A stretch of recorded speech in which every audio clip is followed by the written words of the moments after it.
Cilt lekeleriniz varsa, kırışıklıklarınız varsa, az malzemeli, evde bulunabilir ve uygun fiyatlı bir maske yapmak istiyorum diyorsanız bu maske tam size göre. Kullanacağımız malzeme yaş maya. 2 tane tarif sunacağım şimdi sizlere. İlk olarak lekeler için olan yaş maya maskemiz.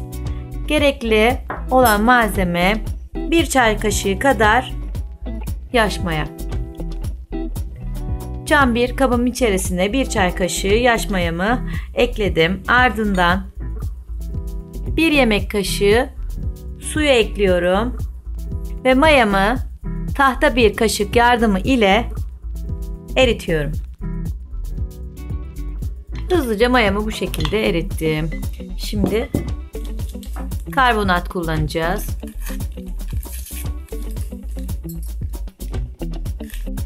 Bir çay kaşığı karbonat ekliyorum. Lekeler için hazırladığımız birinci maskemiz hazır. Şimdi cildimizi temizleyip maskemizi güzelce sürüyoruz ve 15 dakika bu şekilde bekletiyoruz.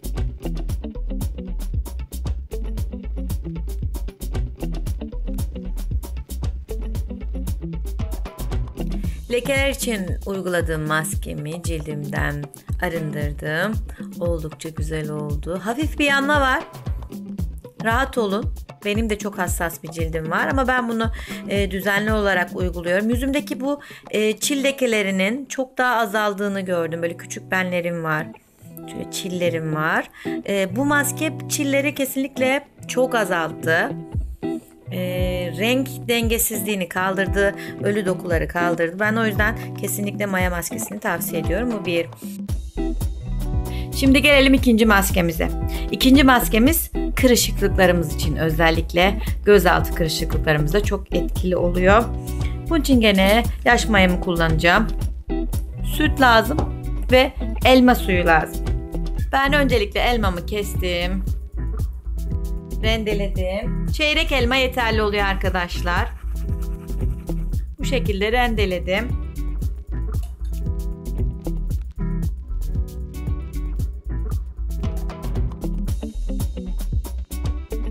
Şöyle 1 tatlı kaşığı kadar yaş mayamı yine cam bir kasemin içerisine koyuyorum. 1 tatlı kaşığı elma suyumu ekliyorum. 1 tatlı kaşığı sütümü ilave ediyorum.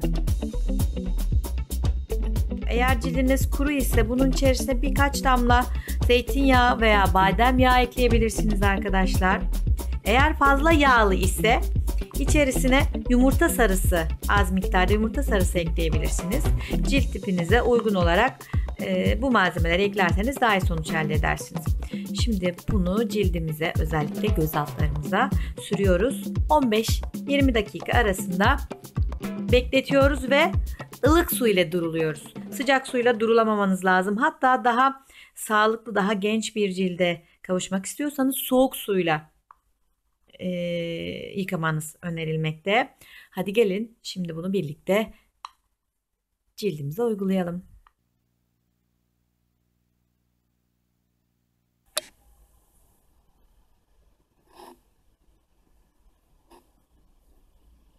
Tüm cildinize uygulayabilirsiniz ama ben özellikle kırışıklıklarımın yoğun olduğu, ne yazık ki, göz çevresine, 30'lu yaşları geçtikten sonra kırışıklıklar özellikle göz bölgesinde, göz altında yoğunlaşıyor. Sonra dudak kenarlarına uyguluyorum. Sonra boyun bölgesine. Boyun bölgesine özellikle 50'li yaşların üzerinde ihtiyaç oluyor. Benim şu andaki ihtiyaç biraz dudak kenarları ama özellikle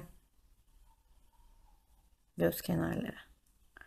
Bu maske hem gözaltı morluklarını açıyor, cildi tazeliyor, yeniliyor, hem de kırışıklıkları gerçekten gözle görülür bir oranda azaltıyor. İkinci maskemiz olan kırışıklık maskemizi cildimize uyguladık. Özellikle göz altlarıma yoğun sürdüm. Dudak kenarlarıma yoğun bir şekilde sürdüm. Dayanamayıp tüm yüzüme sürdüm. 15 dakika sonra maske bu halde oluyor. Artık yıkayabilirsiniz. Ayrıca yıkarken peeling etkisi gösterebilmesi için biraz böyle ovalayarak, bastırarak çıkartırsanız daha da temiz bir cilt elde etmiş olursunuz. Hadi yıkayalım. Gerçekten hem cildim çok daha parlak, yumuşak, daha temiz, daha arınmış görünüyor. Hem de ben bunu düzenli uyguladığım için, haftada 2 kere uyguladığım için kırışıklıklarım eski oranla çok daha az hale geldi. Umarım siz de bu iki maskeden kendinize uygun olanı seçer ve benim gibi hoşunuza giden sonuçlarla karşılaşırsınız. Hepinize sevgiler arkadaşlar. Hoşça kalın.